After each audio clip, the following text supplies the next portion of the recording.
In this video, we're going to go over a special variable called arrays. So arrays are special variables that can hold multiple values.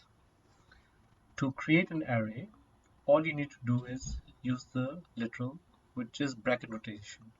So I've created a variable named list of songs, and I've assigned it.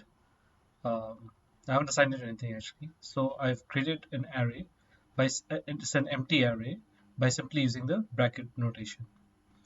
So inside this list of songs, I've entered the elements.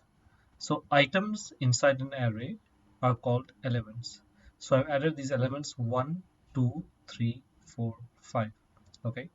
So actually, let me first console.log this out and let me show you how this looks inside the console.log.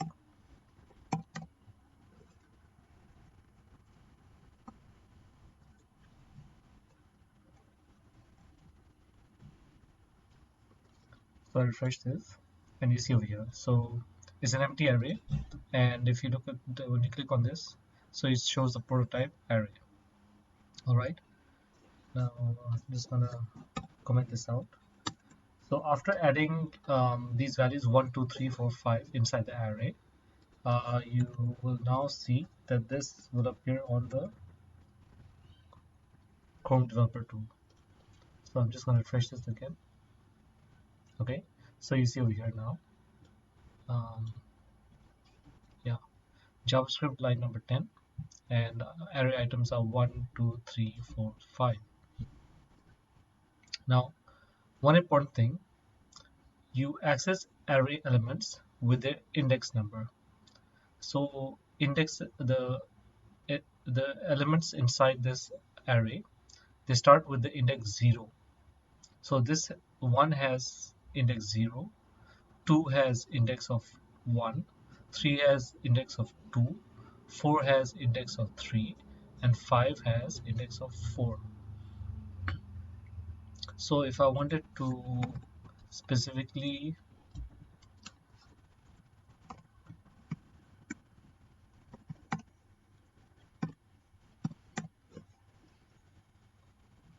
so let's say I want to get the value of 3. Okay, so this is 0 and the index is 0, 1, 2. So to get the element number 3, the index is 2, and I'm gonna refresh this.